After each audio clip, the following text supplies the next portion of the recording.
নমস্কার বন্ধুরা, রিম্পা কুণ্ডু 2023-এ আরও একটি পর্বে সকলকে স্বাগত। আশা করি সবাই ভালো আছেন, সুস্থ আছেন। শ্রীকৃষ্ণের অশেষ কৃপা পেতে কমেন্ট বক্সে অবশ্যই লিখুন জয় শ্রীকৃষ্ণ, রাধে রাধে।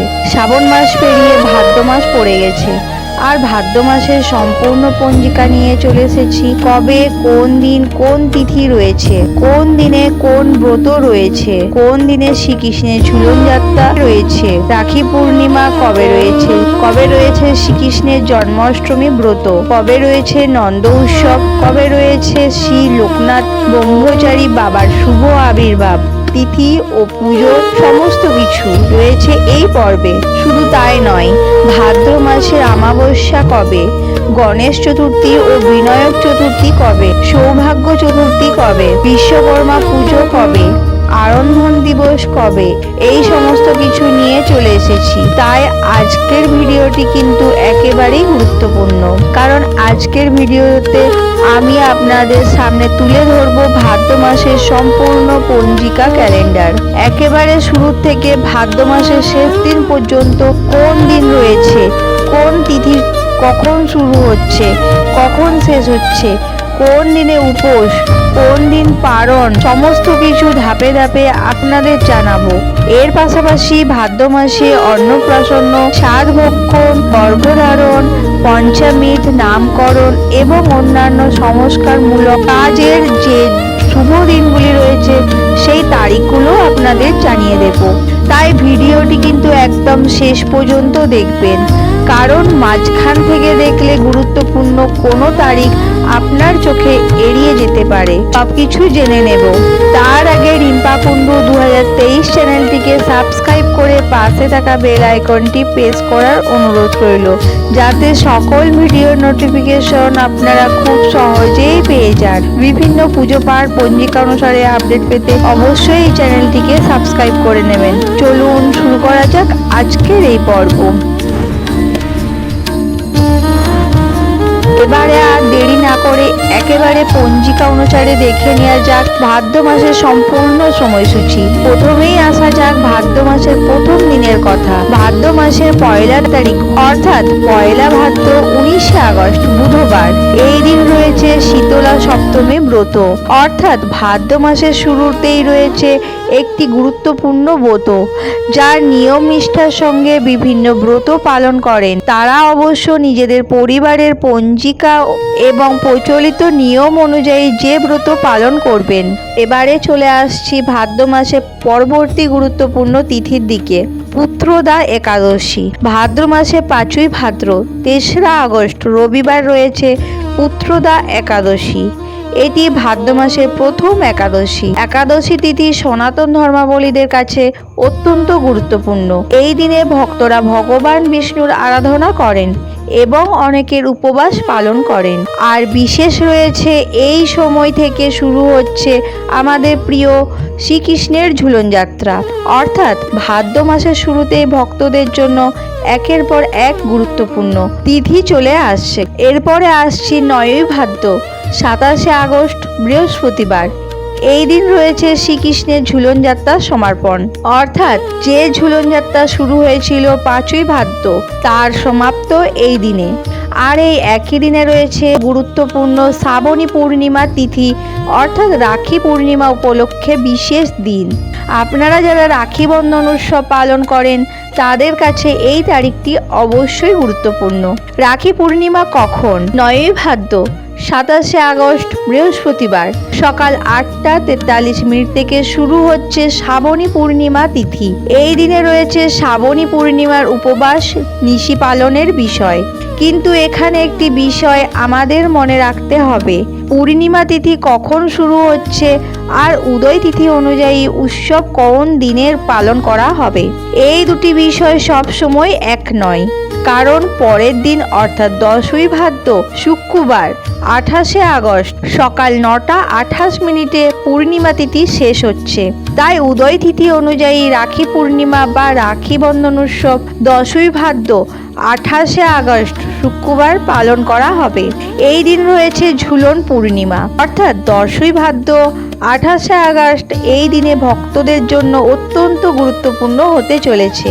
শুধু তাই নয়, এই দিন রয়েছে একটি উল্লেখযোগ্য আংশিক খণ্ডগ্রাস চন্দ্রগ্রহণ। চন্দ্রগ্রহণটি কোন কোন অঞ্চল থেকে দেখা যাবে, গ্রহণের সময়সূচি কি থাকবে, এই সমস্ত বিষয় নিয়ে আলাদা বিস্তারিত ভিডিও নিয়ে খুব তাড়াতাড়ি আপনাদের সামনে আসবো। এবারে আসছি ভাদ্র মাসের সবচেয়ে গুরুত্বপূর্ণ তিথিগুলির মধ্যে একটি, শ্রীকৃষ্ণের জন্মাষ্টমী। ভাদ্র মাসের 17ই ভাদ্র 4 সেপ্টেম্বর শুক্রবার রয়েছে শ্রীকৃষ্ণের জন্মাষ্টমী ব্রত। এই দিনে সারা বিশ্বের কৃষ্ণ ভক্তদের কাছে অত্যন্ত পবিত্র। এই দিনে ভক্তরা ভগবান শ্রীকৃষ্ণের জন্মতিথি স্মরণ করে উপবাস পালন করেন, নাম সংকীর্তন করেন, ভগবানের পুজো করেন এবং রাতের বেলায় শ্রীকৃষ্ণের জন্মলীলা স্মরণ করেন। আর বিশেষ বিষয় রয়েছে, এই দিনে রয়েছে শ্রী লোকনাথ ব্রহ্মচারী বাবার শুভ আবির্ভাব তিথি ও পুজোও রয়েছে, অর্থাৎ 4 সেপ্টেম্বর। এই দিনে একই সঙ্গে দুটি অত্যন্ত গুরুত্বপূর্ণ ধর্মীয় কারণে বিশেষ হয়ে উঠেছে। যারা শ্রীকৃষ্ণের ভক্ত এবং যারা বাবা লোকনাথের ভক্ত, তাদের কাছে এই দিনটি নিঃসন্দেহে অত্যন্ত গুরুত্বপূর্ণ। এবারে জন্মাষ্টমীর ঠিক পরের দিন অর্থাৎ 18ই ভাদ্র 5ই সেপ্টেম্বর শনিবার রয়েছে শ্রীকৃষ্ণের জন্মাষ্টমী ব্রত পালনের সময় রয়েছে সকাল 9:32 মধ্যে মার্ত ও গোস্বামী মতে, অর্থাৎ যারা জন্মাষ্টমীর উপবাস পালন করবেন তাদের পালনের ক্ষেত্রে নিজেদের সম্প্রদায় ও পারিবারিক পঞ্জিকা অনুসারে নিয়ম মেনে চলবেন। আর এই দিনে রয়েছে নন্দ উৎসব। শ্রীকৃষ্ণের জন্মের পরে নন্দালয়ে যে আনন্দ উৎসব হয়েছিল, সেই আনন্দকে স্মরণ করে নন্দ উৎসব পালন করা হয়। তাই 5ই সেপ্টেম্বরে কিন্তু কৃষ্ণ ভক্তদের জন্য অত্যন্ত আনন্দ একটি দিন। এরপর আমরা চলে আসছি ভাদ্র মাসের দ্বিতীয় একাদশী, 20 ভাদ্র 7ই সেপ্টেম্বর সোমবার রয়েছে অজয় একাদশী, অর্থাৎ ভাদ্র মাসের দ্বিতীয় একাদশী রয়েছে অজয় একাদশী। এই দিনে ভক্তরা ভগবান বিষ্ণুর আরাধনা করেন এবং অনেকে উপবাস পালন করেন।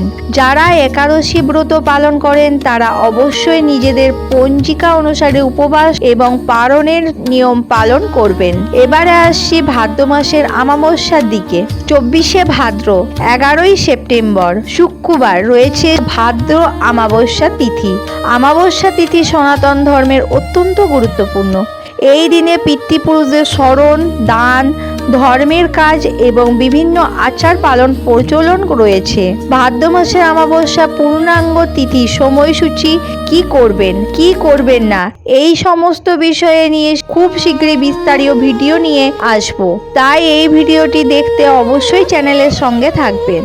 এরপরে আসছি ভাদ্র মাসে আরেকটি অত্যন্ত গুরুত্বপূর্ণ তিথির দিকে, 28শে ভাদ্র 15ই সেপ্টেম্বর মঙ্গলবার রয়েছে গণেশ চতুর্থী।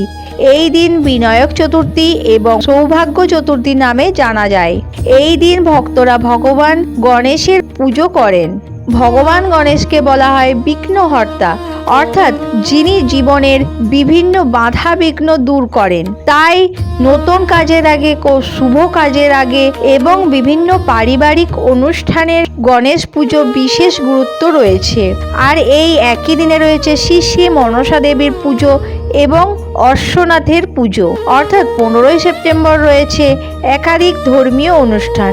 এরপরে আসছি ভাদ্র মাসের শেষে আরেকটি গুরুত্বপূর্ণ দিন, 30শে ভাদ্র 17ই সেপ্টেম্বর বৃহস্পতিবার রয়েছে চাপড়া ষষ্ঠী। এই দিন রয়েছে শ্রী শ্রী লক্ষ্মী মায়ের পুজো। মা লক্ষ্মী ঘরে সুখ, শান্তি, সমৃদ্ধি এবং সৌভাগ্যের দেবী হিসাবে আরাধনা করা হয়। তাই যারা এই দিনে লক্ষ্মী পূজা করবেন তারা নিজেদের পারিবারিক নিয়ম এবং পঞ্জিকা অনুযায়ী পুজো করবেন। বিশ্বকর্মা পুজো ও অরন্ধন দিবস। এবারে পৌঁছে গেলাম ভাদ্র মাসের একেবারে শেষ দিনে, 31শে ভাদ্র 18ই সেপ্টেম্বর শুক্রবার। এই দিন রয়েছে বিশ্বকর্মা পুজো। আমরা সকলেই জানি ভাদ্র মাসের শেষের দিন এবং সংক্রান্তিকে কেন্দ্র করে বাংলার ঘরে ঘরে বিশ্বকর্মা পুজোর আয়োজন করা হয়। বিশেষ করে কারখানা, বিভিন্ন যন্ত্রপাতি, ব্যবসায়িক প্রতিষ্ঠান এবং কর্মক্ষেত্রে বিশ্বকর্মা দেবের পুজো করা হয়। এই দিনে বাংলায় বহু ঘরে পালিত হয় অরন্ধন দিবস, অর্থাৎ এই দিনে রান্না না করে একটি বিশেষ প্রথা রয়েছে। আগের দিন রান্না করে রাখা খাবার খাওয়া প্রচলন বহু পরিবারে রয়েছে, তবে অঞ্চল, পরিবার এবং সম্প্রদায় ভেদে নিয়ম পার্থক্য থাকতে পারে। এই একই দিনে রয়েছে ললিতা সপ্তমী ব্রত।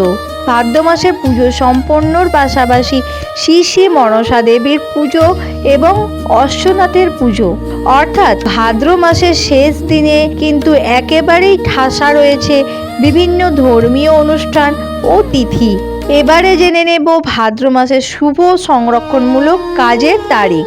এবারে আসছি যেটা নিয়ে আপনারা অনেকেই জানতে চান। ভাদ্র মাসের বিবাহ, গাত্র হরিদ্বার এবং অন্যান্য শুভ কাজের বিষয়ে অনেকের মধ্যে প্রশ্ন থাকে। প্রচলিত পঞ্জিকা অনুযায়ী ভাদ্র, আশ্বিন এবং কার্তিক মাসের বিবাহ বা গাত্র হরিদ্বার মতো কোনো শুভ সংরক্ষণমূলক কাজ সাধারণভাবে করা যায় না, তবে কিছু সংস্কার বা পারিবারিক আচার পালনের জন্য শুভ দিন থাকতে পারে। তাই এখন একে একে সেই তারিখগুলি দেখিয়ে নেওয়া যাক। গর্ভধারণের শুভ তারিখ। ভাদ্র মাসের গর্ভধারণের শুভ তারিখ হিসাবে রয়েছে 7ই ভাদ্র, 14ই ভাদ্র এবং 26শে ভাদ্র। যারা এই ধরনের শুভ কাজ তারিখ জানতে চাইছেন তারা অবশ্যই নিজেদের পারিবারিক পঞ্জিকা এবং পুরোহিতের পরামর্শ অনুযায়ী সময় নির্বাচন করবেন। এরপর রয়েছে পঞ্চমীত শুভ তারিখ। ভাদ্র মাসের পঞ্চমী তারিখ হিসাবে রয়েছে 10ই ভাদ্র, 26শে ভাদ্র। এই তারিখগুলি আপনারা নোট করে রাখতে পারেন। এবারে আসছি সাধভক্ষণ বা সাধের অনুষ্ঠানের দিকে। ভাদ্র মাসে সাধভক্ষণের তারিখগুলি রয়েছে 1লা ভাদ্র, 8ই ভাদ্র, 10ই ভাদ্র, 26শে ভাদ্র এবং 31শে ভাদ্র। যারা বাড়িতে সাধভক্ষণ করার পরিকল্পনা করছেন তারা এই তারিখগুলির মধ্যে নিজেদের সুবিধা এবং পঞ্জিকা অনুযায়ী দিন নির্বাচন করতে পারেন। এরপর রয়েছে নামকরণের শুভ তারিখ। ভাদ্র মাসে নামকরণের জন্য উল্লেখ করা হয়েছে 1লা ভাদ্র, 2রা ভাদ্র, 8ই ভাদ্র, 10ই ভাদ্র এবং 17ই ভাদ্র। অর্থাৎ নামকরণের জন্য ভাদ্র মাসের কয়েকটি দিন রয়েছে। ভাদ্র মাসের মুখ্য অন্নপ্রাশন শুভ তারিখগুলি হিসাবে রয়েছে 8ই ভাদ্র এবং 26শে ভাদ্র। তবে এখানে একটি বিষয়ে বিশেষভাবে মনে রাখবেন, আপনারা পরিবারের প্রচলিত নিয়ম, জন্ম নক্ষত্র, রাশি এবং অন্যান্য বিষয়ের ওপর শুভ নির্ভর করতে পারেন।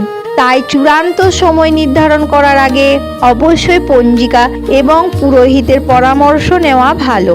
ভাদ্র মাসে অন্নপ্রাশনে আলাদা কোনো শুভ তারিখ উল্লেখ নেই, তাই অন্নপ্রাশনের জন্য ভাদ্র মাসে নির্দিষ্ট শুভ দিন খুঁজে থাকলেও আপনারা নিজেদের পঞ্জিকা অনুযায়ী পরবর্তী শুভ সময়ের জন্য অপেক্ষা করতে পারেন। এরপর রয়েছে দীক্ষা, উপনয়ন, বিদ্যা আরম্ভ, গৃহ আরম্ভ সহ অন্যান্য শুভ সংস্কারমূলক কাজ। ভাদ্র মাসে এই কাজগুলির জন্য তেমন উল্লেখযোগ্য তারিখ দৃশ্যমান নেই, তাই ভাদ্র মাসকে সাধারণত যে ধরনের শুভ কাজের জন্য উপযুক্ত মাস মনে করা হয় না। বিশেষ করে বিবাহ ও গাত্র হরিদ্বার ক্ষেত্রে এই সময় প্রচলিত নিয়ম অনুযায়ী বিরত থাকার কথা বলা হয়। তবে মনে রাখবেন, পঞ্জিকা গণনা অঞ্চল এবং মতভেদ অনুযায়ী কিছু পরিবর্তন হতে পারে, তাই কোনো গুরুত্বপূর্ণ শুভ কাজের আগে আপনারা এলাকার প্রচলিত পঞ্জিকা এবং পুরোহিতের পরামর্শ অবশ্যই গ্রহণ করবেন। তাহলে বন্ধুরা, আজকের ভিডিওটাতে আমরা একে একে দেখে নিলাম। ভাদ্র মাসের 1লা ভাদ্র অর্থাৎ 29শে আগস্ট রয়েছে শীতল সপ্তমী ব্রত। 5ই ভাদ্র অর্থাৎ 3রা আগস্ট রয়েছে পুত্রদা একাদশী এবং শুরু হচ্ছে শ্রীকৃষ্ণের ঝুলন যাত্রা। 9ই ভাদ্র অর্থাৎ 27শে আগস্ট রয়েছে ঝুলন যাত্রার সমাপন এবং শ্রাবণী পূর্ণিমা তিথি সূচনা। 10ই ভাদ্র অর্থাৎ 28শে আগস্ট রয়েছে রাখি বন্ধন, ঝুলন পূর্ণিমা এবং আংশিক খণ্ডগ্রাস চন্দ্রগ্রহণ। 17ই ভাদ্র অর্থাৎ 4 সেপ্টেম্বর রয়েছে শ্রীকৃষ্ণের জন্মাষ্টমী ব্রত এবং লোকনাথ ব্রহ্মচারিয়া বাবার শুভ আবির্ভাব তিথি ও পুজো। 18ই ভাদ্র অর্থাৎ 5ই সেপ্টেম্বর রয়েছে জন্মাষ্টমী ব্রত পালন এবং নন্দ উৎসব। 20 ভাদ্র অর্থাৎ 7ই সেপ্টেম্বর রয়েছে অজয় একাদশী। 24শে ভাদ্র অর্থাৎ 11ই সেপ্টেম্বর রয়েছে ভাদ্র মাসের অমাবস্যা। 28শে ভাদ্র অর্থাৎ 15ই সেপ্টেম্বর রয়েছে গণেশ চতুর্থী, বিনায়ক চতুর্থী, সৌভাগ্য চতুর্থী, মনসা পুজো ও অশ্বনাথের পুজো। 30শে ভাদ্র অর্থাৎ 17ই সেপ্টেম্বর রয়েছে চাপড়া ষষ্ঠী ও লক্ষ্মী পুজো। আর ভাদ্র মাসের শেষ দিনে 31শে ভাদ্র অর্থাৎ 18ই সেপ্টেম্বর রয়েছে বিশ্বকর্মা পুজো, অরন্ধন দিবস, ললিতা সপ্তমী ব্রত, ভ্রাদ্যবতী পুজো সমর্পণ এবং মনসা ও অশ্বনাথের পুজো।